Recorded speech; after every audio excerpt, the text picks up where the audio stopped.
சற்று முன்பு கிடைக்கப்பெற்ற ஒரு அதிமுக்கியமான மற்றும் பரபரப்பான தகவல் ஒன்று மக்களே. காணொலியை முழுமைக்கும் பாருங்க. எடப்பாடிக்கு அடித்த அதிர்ஷ்டம், மீண்டும் அதிமுக இணைகிறதா?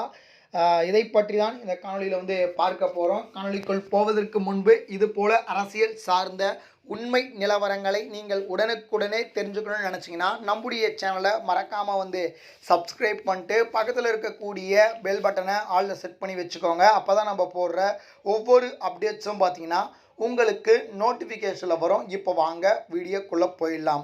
அதாவது அனைத்து இந்திய அண்ணா திராவிட முன்னேற்ற கழகத்தை பொறுத்த வரைக்கும் தேர்தலுக்கு பின்பு மிகப்பெரிய ஒரு பின்னணிவை சந்தித்தது. குறிப்பாக கட்சியானது பிளவுபட்டுகிறது. கட்சி இப்போ இரண்டாக பார்த்தீங்கன்னா உடைந்து செயல்பட்டு கொண்டிருக்கிறது.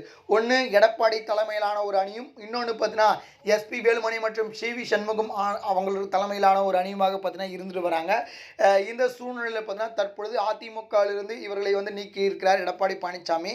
இதனால் பார்த்தீங்கன்னா மீண்டும் அதிமுகவில் ஒருங்கிணைக்க வேண்டும் அப்படின்னு சொல்லிட்டு பார்த்தீங்கன்னா அதிமுகவை தேடி வந்திருக்காங்க. எடப்பாடி பழனிசாமிக்கு மீண்டும் ஆதரவளிக்கிறோம், நாங்கள் பண்ணதெல்லாம் தப்பு தான் அப்படின்ற மாதிரி பார்த்தீங்கன்னா மன்னிப்பு கேட்டிருக்கிறாராம் எஸ்பி வேலுமணி அப்படின்ற ஒரு தகவல் தற்பொழுது கிடைக்கப்பட்டிருக்கு.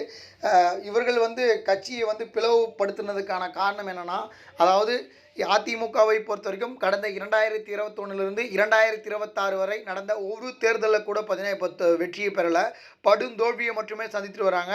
இது மிகப்பெரிய ஒரு பின்னணிவு கட்சிக்கு. அதனால் கட்சி தலைமையை மாற்றினாவது பார்த்தீங்கன்னா கட்சி வெற்றி பெறுகிறதா அப்படின்னு பார்ப்பதற்காக அப்படின்ற மாதிரி சொல்கிறாங்க. அது மட்டும் இல்லாமல் எடப்பாடி மீது ஒரு குற்றச்சாட்டு வைக்கப்படுகிறது.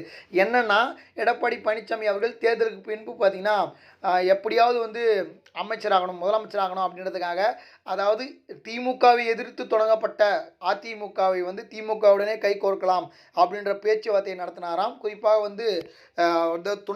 முன்னாள் துணை முதலமைச்சராக இருந்த உதயநிதி கிட்ட பேச்சுவார்த்தை நடத்தினதாகவும், 2 அடிகளும் ஒன்று சேர்ந்து விடலாம் அப்படின்ற மாதிரி சொன்னாங்க. அமைச்சரவையில் பாதி இடங்களை பெற்றுக்கொள்ளலாம் அப்படின்ற மாதிரி சொல்லியதாகவும், முதலமைச்சராக பார்த்தீங்கன்னா நான் இருக்கிறேன், ஒன்று நீங்கள் ஆளணும் இல்லைன்னா நான் ஆளணும் அப்படின்ற மாதிரி பார்த்தீங்கன்னா முடிவுக்கு வந்தாங்கன்னா, இதனால தான் எடப்பாடிக்கு எதிராக இவர்களாக திரும்பியதாகவும், அது மட்டும் இல்லாமல் பார்த்தீங்கன்னா விஜய்க்கு ஆதரவளித்ததாகவும் சொல்கிறாங்க. அதனால் பார்த்தீங்கன்னா இவங்க மீண்டும் எடப்பாடிக்கு ஆதரவளிக்கிறோம், எடப்பாடி தான் அதிமுகவுடைய பொதுச் செயலாளர் அப்படின்ற மாதிரி பார்த்தீங்கன்னா தற்பொழுது ஒரு அந்தர்பல்ட்டியை ஒன்றை அளித்திருக்கிறார் வேலுமணி அவர்கள்.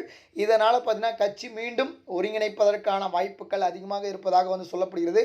கட்சியை கட்டமைக்கணும். அதிமுகவை பொறுத்த வரைக்கும் தற்பொழுது பிளவுபட்டு கிடக்குது. அதிமுக இப்படியே செயல்பட்டால் கண்டிப்பாக வருகின்ற எந்த தேர்தலையும் பார்த்தீங்கன்னா வெற்றி பெறாது. அதனால் எப்படியாவது உட்கட்டமைச்சிட்டு அதுக்கப்புறம் தான் அதிமுகவை வழி நடத்தணும் எடப்பாடி பழனிசாமி அப்படின்றது மக்களுடைய கோரிக்கையாக இருக்குது. அதனால் பொறுத்திருந்து பார்ப்போம் என்ன நடக்குது, எப்படி மாற்றம் ஏற்படுகிறது அப்படின்னு சொல்லிட்டு. இது போல் சுவாரஸ்யமான அரசியல் உண்மை நிலவரங்களை நீங்கள் உடனுக்குடனே தெரிஞ்சுக்கணும்னு நினச்சிங்கன்னா நம்முடைய சேனலை மறக்காமல் சப்ஸ்கிரைப் பண்ணிட்டு பக்கத்தில் இருக்கக்கூடிய பெல் பட்டனை ஆலில் செட் பண்ணி வச்சுக்கோங்க. அப்போ தான் நம்ம போடுற ஒவ்வொரு அப்டேட்ஸும் பார்த்தீங்கன்னா உங்களுக்கு நோட்டிஃபிகேஷனில் வரும். நன்றி மக்களே, அடுத்தடுத்த வீடியோவில் சந்திக்கிறேன். நன்றி, வணக்கம்.